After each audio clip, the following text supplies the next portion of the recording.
Bonjour à tous les panélistes. Salim, Mère Ouragan, Mère Aki, tout le monde. Hein.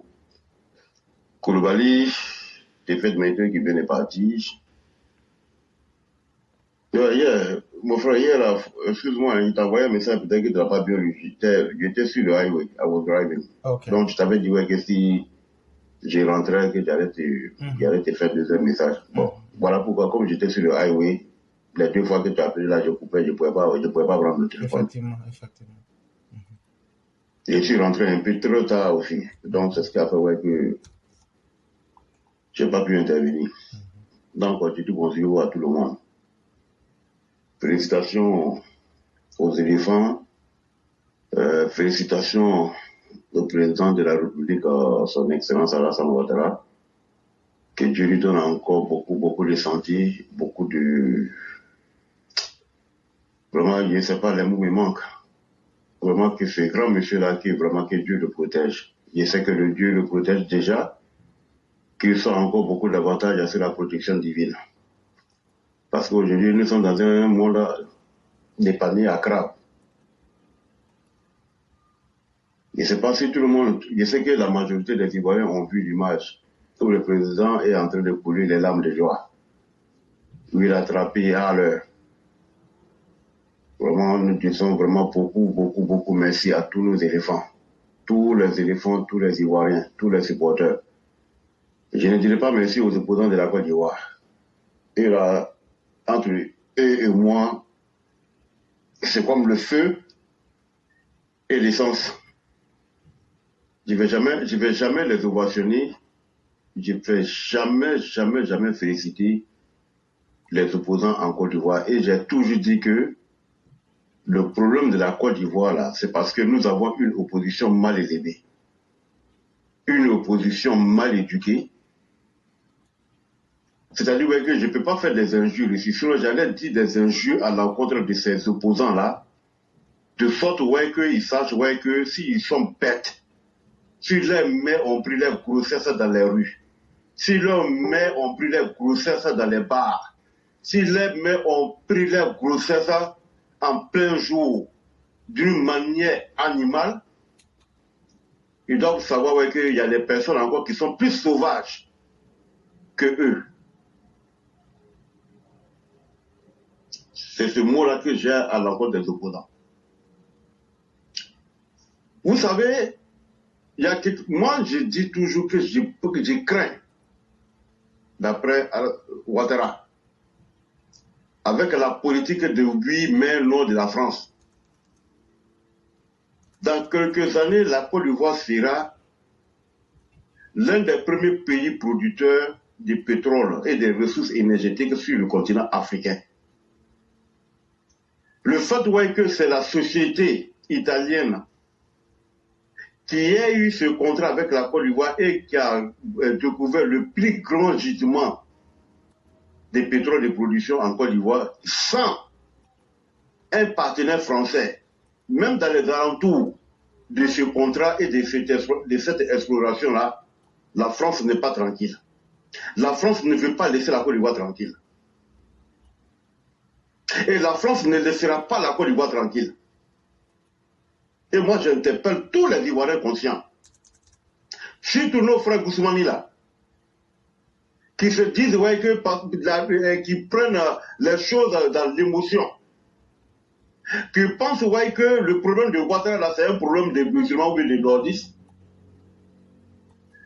Vous voyez, de la manière que j'entame la parole là, c'est-à-dire quand je me suis assis, je regarde avec tout ce qui se passe aujourd'hui avec ces opposants là, qui sont en train d'inclure leurs partenaires, pour ne pas dire leurs supporters ignorants, idiots, criminels, dans des prises de position animales.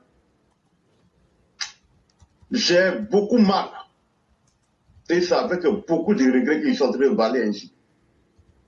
Et à chaque fois que j'ai pris la parole ici, j'ai toujours dit, que tu sois du nord, que tu sois du sud, quelle que soit l'ethnie que tu es, tu vois un de tes frères ivoiriens en difficulté,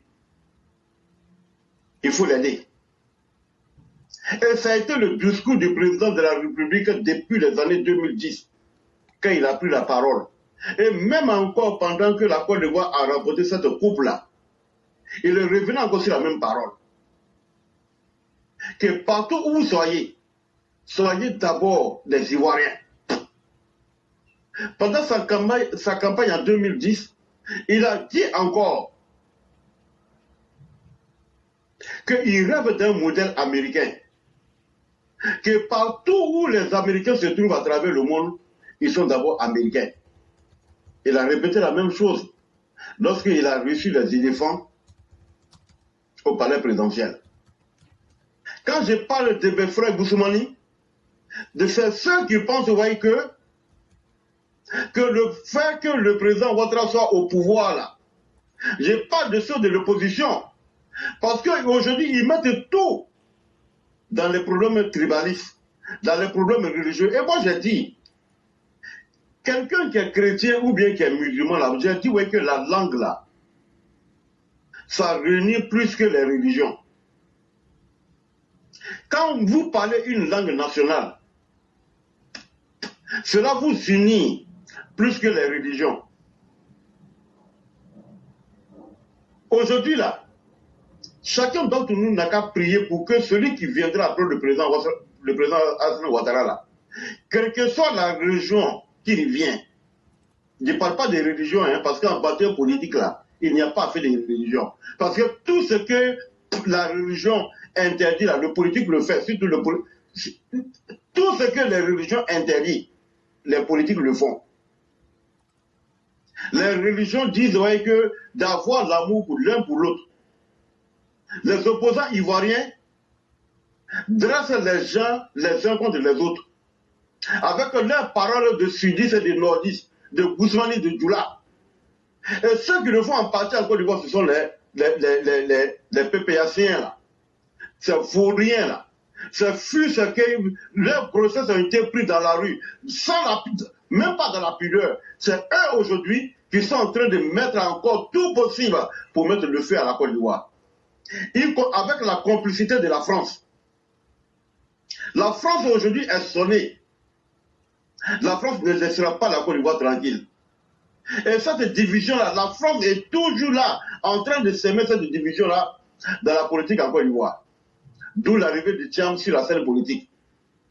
Tous les opposants aujourd'hui en Côte d'Ivoire savent qu'ils n'ont pas aujourd'hui de parole pour venir affronter le RHDP. Ils ont déjà commencé. Ils ont déjà commencé, hein. L'opposition indigne, mal élevée, mal éduquée aujourd'hui en Côte d'Ivoire, veut coûte que le sang des Ivoiriens, des personnes innocentes coule. Alors que nous venons de vivre une belle histoire. Leur souhait était l'échec de cette canne. Et avoir ça comme une arme, soulever la population, cette population qui est à majorité analphabète, ignorante, inconsciente. Ce que l'opposition veut encourager, et ils sont en train d'encourager, dans ces États sahéliens, dans ces États perdus, qui ont leurs dirigeants, qui ont leur cerveau qui a été brûlé par le soleil qui tape leur crâne. Les djihadistes, ce n'est pas des musulmans, hein. Ils se cachent derrière une religion pour venir commettre le massacre. Et l'opposition est en train d'encourager. Tout ce que vous êtes en train de voir dans les 3 États du Sahel, là, je vous le dis aujourd'hui, et je vous conjure et je vous en jure, c'est Guillaume Soro. Mais si les Ivoiriens ne prennent pas conscience, si vous les Ivoiriens, vous ne prenez pas conscience, si vous les Ivoiriens, vous ne voyez pas le danger qui entoure la Côte d'Ivoire, si vous les Ivoiriens, vous pensez ouais, que la Côte d'Ivoire est à l'abri de toutes choses, vous êtes en train de vous mentir, hein? Mais cela ne peut arriver que si ils arrivent à utiliser ces opposants malfrats, inconscients, indignes, parce que les enjeux qui viennent aujourd'hui, dans les 5 ans à venir en Côte d'Ivoire, l'argent va circuler à flot, l'argent va circuler à merveille. Et c'est pourquoi j'ai toujours dit à nos députés, les députés ivoiriens, les premiers lâches, les premiers vauriens, les premiers inconscients dans les institutions de la Côte d'Ivoire aujourd'hui, ce sont les députés. Ils ne font rien pour protéger la nation ivoirienne. Ils ne font rien pour voter des lois. La première arme d'une république, ce sont les lois. Et je le répète toujours. La Côte d'Ivoire n'a pas eu une bonne opposition et jusqu'à présent, la Côte d'Ivoire n'a pas encore eu une bonne opposition éduquée. La Côte d'Ivoire n'a pas eu une opposition responsable. Et ce qui peut nous mettre à l'abri, avec tout ce qu'aujourd'hui le président Ouattara a mis comme acquis, ce qui peut préserver ça là, ce sont nos lois. Vous vous rappelez, il y a quelques semaines en arrière, je ne peux pas dire quelques mois, je disais toujours, qu'il faut que les députés votent des lois pour ne pas voir que nous ayons des aventuriers politiques comme le Charles Blé Goudé et même ce Guillaume. Charles Blé Goudé aujourd'hui parle de la politique en Côte d'Ivoire. Il n'a jamais travaillé. Il n'a jamais occupé de responsabilités. Et tenez-vous bien, ce sont vos responsables RHDP là, qui entretiennent les Charles Blé Goudé. Ce sont vos responsables RHDP là, qui encouragent la médiocrité. Ce sont vos responsables RHDP là, qui veulent voir que la Côte d'Ivoire soit encore dans l'ignorance. Parce que nous sommes majoritaires à l'Assemblée nationale. Quelles sont les lois aujourd'hui que les députés RHDP là, dans leur majorité la votent pour mettre la Côte d'Ivoire à l'abri de toute surprise? J'ai dit ici ouais, que avant de venir sur la scène politique là, ils doivent voter des lois. Avoir au moins une expérience de 5 ans dans l'administration ivoirienne. Ou à défaut, avoir travaillé dans une entreprise privée. Avoir au moins 5 ans d'expérience dans une entreprise privée. Ou à défaut, avoir créé sa propre entreprise, comme les gens du Bion, et gérer cette entreprise-là au standard, aux normes des lois ivoiriennes, en payant les impôts, en payant les travailleurs, et que cette entreprise-là ne sera jamais partie en faillite.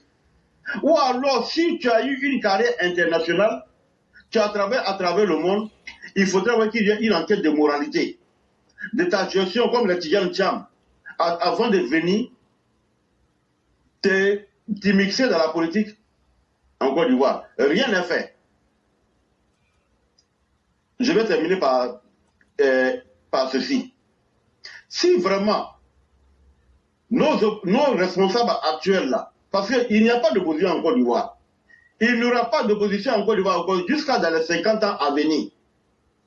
Ça n'a pas été préparé. Donc c'est le RHDP aujourd'hui qui a la lourde responsabilité de diriger la nation ivoirienne et à faire asseoir d'une manière saine et durable, en barricadant, en votant des lois pour protéger les acquis, comme le président Ouattara a déjà posé les jalons actuellement là.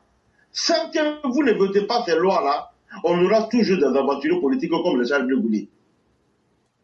Avec, vous voyez, c'est le monde entier qui a parlé de la Côte d'Ivoire. Pendant cette canne-là, les retombées là, la Côte d'Ivoire en bénéficiera sur des décennies. Tellement que le président Ouattara a vendu l'image de la Côte d'Ivoire. Mais pour protéger cette image-là, qu'est-ce qu'il faut? Voter des lois pour mettre nous autres là, qui sommes les citoyens lambda là, pour nous mettre à l'abri de ces vauriens là. L'argent qui va couler en Côte d'Ivoire dans les 5 prochaines années à venir là, ça sera sur des décennies. Et si vous ne votez pas les lois, vous avez ouvert la boîte à Pandore. La Côte d'Ivoire sera victime de toutes sortes d'attaques. Aujourd'hui, regardez le Tchad. Le fils d'Idriss Déby aujourd'hui est parti chercher le soutien de la Russie. Pourquoi? Celui qui était opposé à son père, celui qui était même opposé à son régime, qui est un civil, qui était en France, la France l'a imposé. Il est venu, il est descendu en Libye, la France l'a imposé comme premier ministre. dont le petit se sent menacé, il est parti en Russie. Il allait même déposer les germes de fleurs en Russie là-bas sur les forces armées russes et les mercenaires que la Russie utilise pour aller bombarder l'Ukraine. Il allait là-bas. Vous voyez, faisons très attention. Surtout à la politique française. Vous avez vu qu'en 2020, la France, ce n'était même plus caché.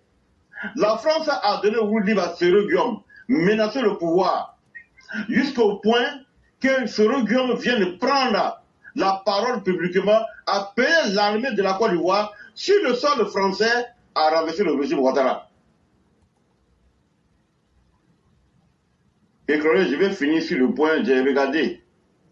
Et là encore, ça doit arriver là où ça doit arriver.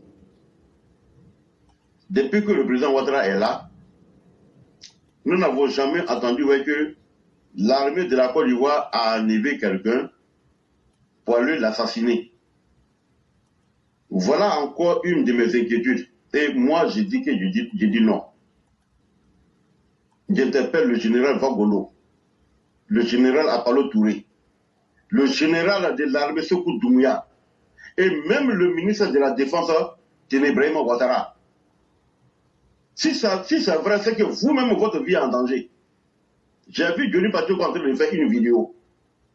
Ce n'est pas le genre de vidéo où Johnny Patouko était en train de dire qu'il connaît ce Chris Yapi, que si lui il rencontre le président de la République, il va dire au président qui est Chris Yapi. Il n'a pas dit de non. Mais cette vidéo qu'il vient de faire là, il a dit des noms. Et ce monsieur s'appelle Alpha Drabo. Johnny Patouko dit que comme il a été déjà dans l'armée là, et ça c'est vrai, il a été gendarme en Côte d'Ivoire, son assassinat a été planifié avec l'accord d'un général de la Côte d'Ivoire pour lui l'assassiner. Il a cité un nom. Retenez bien ce nom-là. Il a dit le nom Alpha Drabo. Lorsqu'il était en train de parler du problème de passeport, l'argent qui a été détourné là, Johnny Patouko a dit ça. Que son assassinat avait été planifié. On devait l'enlever à l'aéroport pour aller l'assassiner. Il a dit le nom de Alpha Drabo avec la complicité d'un général.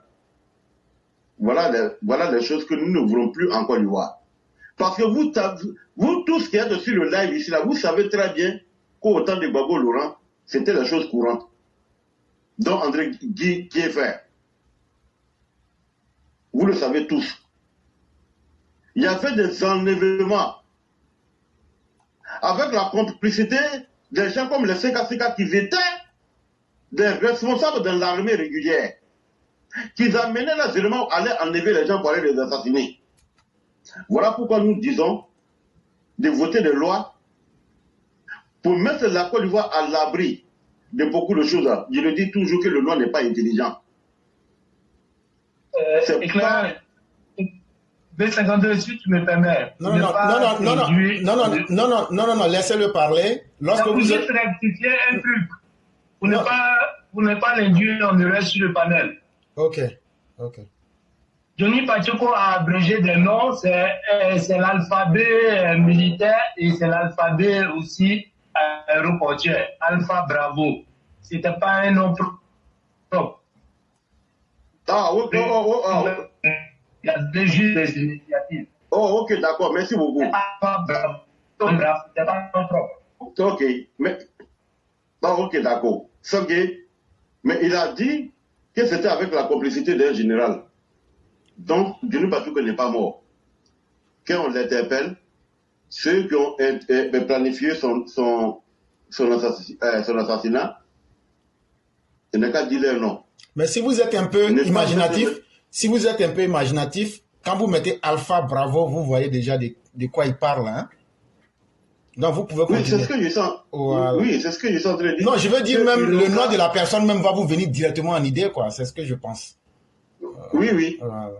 Que maintenant là, eux-mêmes ils n'ont qu'à l'interpeller, ils n'ont qu'à venir en Côte d'Ivoire, ceux qui ont fait ça là, on n'a qu'à les interpeller, ils ont fait une confrontation. Nous ne voulons plus ce genre de choses en Côte d'Ivoire. Et c'est comme ça que ça commence.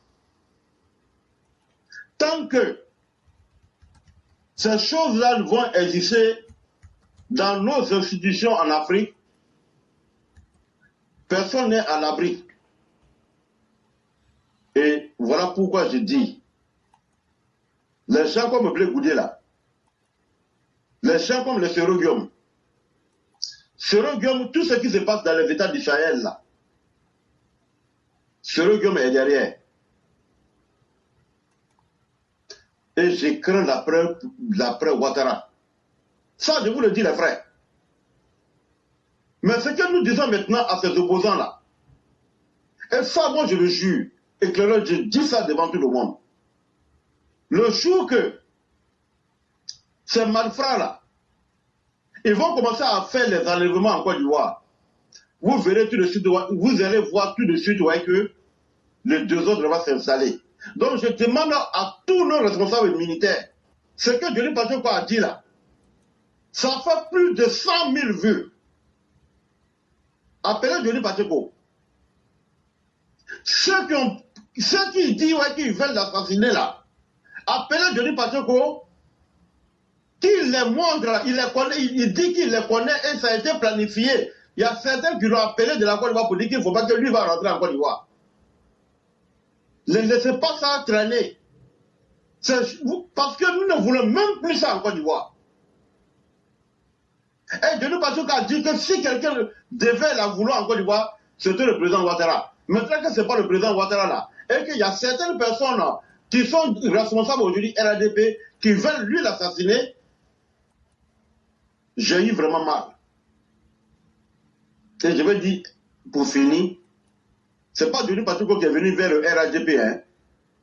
C'est le RHDP qui est parti vers Johnny Pacheco. Père à son nom, Amadou Gon Koulibaly là. Son petit frère, même père, même mère là. Avec d'autres personnes à qui ils ont confiance, ils ont fait une délégation pour aller rencontrer Johnny Pacheco à Finlande. Et il a fait ce combat. Jusqu'à présent, il est dans le combat. Mais pourquoi maintenant vouloir l'assassiner? Et que j'ai eu mal, hein. Ne venez pas entacher le pouvoir du président Ouattara. Le président Ouattara n'a pas envoyé quelqu'un pour assassiner quelqu'un. Ce détournement que vous faites là, le monde entier sait. Voilà pourquoi le président Ouattara lui-même, il a créé la Cour des comptes. Mais vous volez? Est-ce que vous n'avez pas volé? Est-ce que Johnny Pacheco a imaginé cela? Et vous-même, vous devez avoir honte. Quelqu'un qui a l'âge de vos grands-pères, le président Ouattara est entre toujours deux avions, même être dans l'air là, c'est déjà un risque. Quand il amène cet argent, vous ne voriez là, au lieu d'utiliser cet argent à bon escient, vous détournez. Quand Johnny Pacheco parle de ça, là, est-ce que c'est Johnny Pacheco qui a détourné l'argent, et puis vous voulez l'assassiner, vous voulez le tuer? Bande de lâches, bande de criminels. Honte à vous. Vous qui voulez tuer Johnny Pacheco là, honte à vous. Bande de vauriens, bande de chiens. Bande de misérables morales. Votre n'envoie personne pour tuer quelqu'un. Je m'arrête là, je suis à l'écoute. Ok. Vraiment, merci beaucoup, cher aîné B52. Et donc, on demande à tous ceux qui n'ont pas la parole de se mettre sur muet pour faciliter la communication. Et avant de laisser la parole à M. Koulibaly qui va la prendre pour faire son entrée, et après on va passer à tes feux. J'aimerais revenir sur le cas de la France. On est en 2024. Quand on parle, j'ai fait déjà plusieurs vidéos depuis des mois. J'ai dit que nous serons l'enfer de la France en 2025, nous les partisans radicaux du président Ouattara. Les gens qui ne comprennent pas vont se dire, mais pourquoi tu parles de ce qui n'est pas arrivé? Et pourquoi est-ce que donc le contraire ne pourra pas arriver? Pourquoi tu parles? Je vais vous expliquer certains détails aujourd'hui pour que vous compreniez très bien. Le monde dans lequel on est là, les grands pays que vous voyez, Russie, Angleterre, France, tous les grands pays Amérique là, aujourd'hui vous les Africains bêtes qui est assis pour dire, ah non, tout le monde nous aime là. Tout le monde vous aime, pas parce que vous êtes beau. Tout le monde vous aime parce que chacun veut profiter de vous pour essayer de garantir la survie dans leur pays. Et donc, pour arriver à cet effet-là, pour arriver à ce résultat-là, ils ont la carte économique du monde. La carte que tu vois là, et puis tu vois le monde est divisé Afrique et Europe là. C'est sur cette carte-là. Il y a aussi une autre carte qu'on appelle la carte économique du monde. Et donc, on essaie de cibler les ressources naturelles. Et là où il y en a beaucoup là, on essaye d'imposer là-bas des politiques qui seront en faveur de ces grands pays. Cette semaine-là, les États-Unis viennent de découvrir que eux, ils ont le plus grand gisement des terres rares. Mais il n'y a aucun pays, ils ne vont pas venir laisser quelqu'un faire collaboration avec eux. La Chine a les plus gros minéraux de charbon. Tu ne vas pas voir quelqu'un venir dans leur pays pour négocier ça. Mais vous les Africains, vous êtes assis. Vous laissez les autres profiter de vous. Et pour pouvoir mieux profiter de vous, qu'est-ce qu'ils font? Je vous donne un premier exemple. Allez dans la région du Delta au Nigeria. L'une des régions les plus riches en pétrole sur la planète Terre. Ils ont transformé cette région-là, ils ont négocié avec des politiciens véreux. Chez eux là-bas, il y a 8 États. Chaque État est dirigé par un gouverneur. Et le président central là, c'est lui qui s'appelle le président fédéral. Exemple Tinubu. Qu'est-ce que les Occidentaux font? Ils donnent plus de pouvoir aux gouverneurs locaux pour créer une mafia dans la région du Delta et ils exploitent le pétrole, ils enrichissent ces généraux avec leurs suivants et la population est dans une misère noire. C'est ce qui a fait qu'il y a eu des rébellions dans ces régions-là et les gens se tuent. Deuxième exemple, ce sont ces Occidentaux qui passent à travers le président rwandais pour instrumentaliser le M23. Vous-même asseyez-vous, un petit pays que le Congo même peut envahir en quelques heures là. C'est quel pouvoir ils ont? Jusqu'à le Congo même n'a pas le courage d'aller attaquer le Rwanda. Kinshasa est plus grand que le Rwanda. Kinshasa seul est plus grand que le Rwanda. Mais c'est ceux qui sont derrière. Ceux qui sont aujourd'hui les patrons du monde là. C'est eux qui sont derrière Paul Kagame.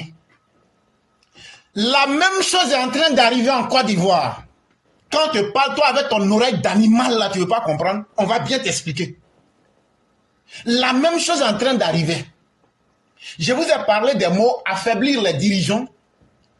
Je vous ai dit manipulation. Aujourd'hui, la Côte d'Ivoire, on se retrouve avec un dirigeant qui est puissant dans le monde. Un dirigeant que la France a eu toutes les difficultés à manipuler. Un des dirigeants aujourd'hui qui s'est donné plusieurs soutiens. La France n'a d'autre choix aujourd'hui que de tout faire pour encourager Tidjane Thiam à devenir président du PDCI. Quand Tidjane Thiam devient président du PDCI, Emmanuel Macron et la France lui donnent une feuille de route. Ils lui disent ce qu'on n'a pas réussi en 2020 là, c'est parce que tu n'étais pas dans une posture officielle. Donc maintenant que tu es devenu le président du PDCI, on peut t'utiliser, on va te manipuler pour que la paix que les Ivoiriens ont, pour que la stabilité que les Ivoiriens ont là, tu vas être notre homme pion. Parce que Ouattara n'a pas accepté d'être notre partenaire exclusif. Il a diversifié les partenariats. Aujourd'hui, nous avons perdu le gisement baleine. Voilà le premier gros problème de la Côte d'Ivoire. Et si vous ne vous méfiez pas, la chers Ivoiriens, vous allez avoir une guerre civile qui va durer 25 ans. Ah oui, c'est que je vous dis, prenez et puis gardez. 2025 là, si vous avez peur de mourir là, mieux vaut prendre les armes et puis mourir en combattant plutôt que d'être assis et puis on va vous imposer une guerre. Et cette guerre-là sera imposée par la France. Et donc la France est dans une manipulation. Pour essayer, elle se dit, aujourd'hui on a découvert de plus grands gisements d'or, de minéraux à Odiéné. On vient de découvrir les gisements baleines. Il y a certaines choses qu'on ne dira pas en public. Il y a certaines informations qu'on ne donne pas. Mais il y a certaines informations, la France est au courant. Et elle sait que ce gisement-là, il faut qu'elle l'ait. Il faut qu'elle l'ait, coûte que coûte. C'est ça le rôle de Tidjane Thiam. Et Tidjane Thiam vient d'abandonner les Ivoiriens parce qu'il a accepté que lui, pour être au pouvoir, Même si les Ivoiriens doivent mourir, lui, il est prêt à le faire. Souvenez-vous qu'il allait en France pour aller faire la nouvelle année là-bas. Mais lui, il pense qu'il est seul. Lui, il pense que les gens ne voient pas, ils n'entendent pas ce qu'il fait. Et donc, c'est ce que le B52 est en train de vous évoquer. Pour vous dire, si vous vous asseyez pour penser que le monde là, c'est un fleuve tranquille, pour dire tout va bien se passer, n'ayez pas de crainte, Dieu est au contrôle là. Mais sachez aussi que le Satan aussi est en pleine activité. Et ça, on préfère vous dire ça. Ceux qui veulent prendre conscience, vous prenez conscience. Ceux aussi qui veulent ne pas prendre conscience, restez comme vous êtes. Mais les premières victimes, ça sera vous, ça sera vos enfants et ça sera les générations à venir. Parce que la politique française en Afrique a toujours été basée sur la turpitude. La France a toujours voulu des dirigeants bénis oui, des dirigeants qu'elle peut manipuler. Et c'est ce qui a fait perdre à la France des pays qu'on appelle aujourd'hui loufoques, comme le Mali, le Burkina. Mais la France ne veut pas prendre conscience. La France dit pourquoi la Côte d'Ivoire aujourd'hui a un dirigeant qui s'appelle Alassane Ouattara. Ce dirigeant-là permet la stabilité dans la sous-région. La France participe à notre sécurité et autres, mais c'est à contre-cœur. C'est à contre-cœur. C'est parce qu'aujourd'hui, dans les partenariats internationaux, les États-Unis aussi sont en Côte d'Ivoire. Et c'est ce qui sauve la Côte d'Ivoire, parce que si la France veut agir autrement, les Américains vont lui dire, nous ne sommes pas là pour ça, pour que vous fassiez le contraire des efforts que nous sommes en train de faire. Et c'est ça qui fait très mal à la France. Et donc, il faut pouvoir rendre la tâche difficile à M. Ouattara, l'enlever, et maintenant, eux vont maintenant rouler sur la Côte d'Ivoire comme sur des roulettes. C'est ce combat-là qui est en train d'être mené actuellement. Et donc, chère population, soyez conscients de vos réalités. Sinon, aujourd'hui, là, Thiam, là, depuis longtemps, on demande, est-ce que Thiam, là, pourquoi ils n'ont pas accepté qu'il soit ministre là-bas? Eux-mêmes, là, à un moment, ils voulaient le nommer ministre. Mais qu'est-ce qui a fait qu'ils n'ont pas nommé ministre en France? Son parcours est calamiteux, son parcours est boiteux, et son parcours fait honte. Vous qui êtes en France, là, regardez le parcours de Tidjam Thiam. Avec tout ce qu'il traîne comme casserole, est-ce qu'on peut le nommer dans un gouvernement français? Oui, il avait reçu la proposition, mais ça a échoué parce que son pédigré n'était pas bon. Son CV et ce qu'il traîne n'était pas bon. Mais c'est celui-là qu'on veut transformer avec ces mauvaises choses que vous refusez en France pour l'imposer à la Côte d'Ivoire. Et donc, est-ce que vous l'imposez à la Côte d'Ivoire pour qu'il fasse les mêmes choses ou bien pour qu'il fasse pire? On pose une simple question. Depuis qu'ils ont dit que Thiam est rentré en politique, on dit, Thiam, tout ce qu'on te reproche là, sort pour dire que c'est faux. Jusque-là, il n'a pas réussi à le faire. Ça doit vous interpeller. Quelqu'un, on dit, tu as fait ça, tu as fait ça, tu as fait tel crime, tel crime, tel crime. On dit, si tu es garçon, viens reconnaître ou ne pas reconnaître. Ça veut dire que la personne va faire pire que ce qu'elle a fait. Et la personne, Thiam, est aujourd'hui intéressée à devenir l'instrument de la France pour déstabiliser la Côte d'Ivoire. Et je l'ai dit, Tidjam Thiam ne peut pas produire une déclaration pour condamner son royaume. Il ne peut pas le faire. Et tout ça, indirectement en complicité avec la France. Et nous n'accepterons pas ça. Pourquoi la Côte d'Ivoire aujourd'hui a un dirigeant en la personne du docteur Ouattara? La France n'arrive pas à manipuler ses dirigeants. La France n'arrive pas à s'imposer. Lorsqu'elle était en face d'un Laurent Gbagbo, elle lui dictait ses conduites. Pourquoi elle n'arrive pas à faire cela en France aujourd'hui? Est-ce qu'on n'a pas attrapé Emmanuel Macron avec Tidjam Thiam en train de faire des écoutes contre l'intérêt et la sécurité de la Côte d'Ivoire? Et donc, chers parents, tout ça là, c'est fait parce que chacun cherche sa survie économique. Et la France ne tolère pas aujourd'hui que les grands marchés économiques puissent être dans un partenariat diversifié. Et si vous, les Ivoiriens, vous ne savez pas faire les bons choix, vous allez vous retrouver dans une guerre qui va vous coûter extrêmement cher en vie, extrêmement en temps et extrêmement en conséquences. J'allais m'arrêter là et permettre déjà à notre père Koulibaly de prendre la parole. Et après lui, on va donc passer au cyclone qui était là et on va revenir à Meïté Tefe pour rester dans la ligne pour ne pas qu'on se trompe. Donc on va permettre à notre père Koulibaly de prendre la parole.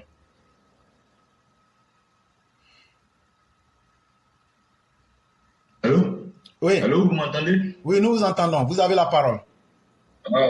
Bonsoir, éclaireur. Bonsoir à tout le monde.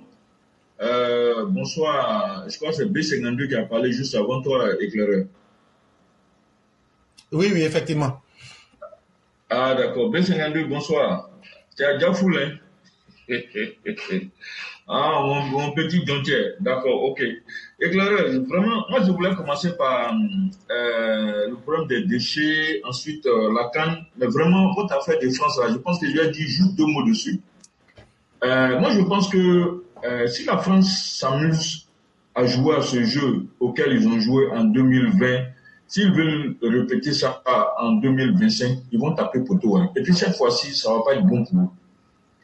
Parce que où ils vont se casser où leur bonheur là, c'est la Côte d'Ivoire.